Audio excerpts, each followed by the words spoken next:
তোমরা এই যে মেয়েটিকে দেখছো এর নাম হচ্ছে সোনালী। এর বাড়ি হচ্ছে ঝাড়গ্রাম জেলায় রাজপাড়া গ্রামে। মেয়েটির সাথে অনলাইনে আমার অনেকদিন আগেই পরিচয় হয়, কিন্তু আমরা এত কথা বলতাম না। কিছুদিন আগে মেয়েটি আমাকে মেসেজ করে বলে তোমাকে একটা কথা বলবো বলবো বলে আর বলা হয়নি। তখন আমি মেয়েটিকে বললাম কি কথা বলো, আমি শুনছি। তোমাকে আমি অনেকদিন থেকেই দেখছি, তুমি সবার ভিডিও করে দিচ্ছ, আমার একটা ভিডিও করে দেবে প্লিজ। কেন করে দেবো না, কিরকম ভিডিও বলো, আমি যদি পারি তোমাকে নিশ্চয়ই করে দেবো। তখন মেয়েটি বলছে আমি আমার বাবাকে নিয়ে কিছু কথা বলছি, ওই ভিডিওটা তোমাকে করে দিতে হবে। আমি বাড়ির ছোট মেয়ে আর আমার বাবা চাষবাস করে। আমরা গরিব হলেও আমার বাবা আমাকে রাজকন্যার মতো রেখেছে।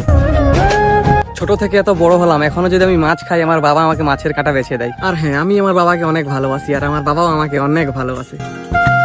আমার বাবা হয়তো কোনোদিন বলেনি একটা সংসার চালানো কত কষ্টের, কিন্তু আমি আমার বাবার মুখ দেখে বুঝে যাই যে আমার বাবা আমাদের জন্য কত না কষ্ট করছে।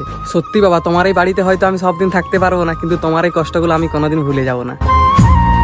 আমার জীবনে আসল হিরো হলো আমার বাবা, আর সত্যি আমি আমার বাবাকে অনেক ভালোবাসি। আর হ্যাঁ গো, তোমাদেরকে ভিডিওটা কেমন লাগলো তোমরা সেটা কমেন্ট করে জানাবে গো। আর যারা আমাকে এখনো ফলো করোনি তারা তাড়াতাড়ি ফলো করে দাও, নেক্সট ভিডিও তোমার জন্য।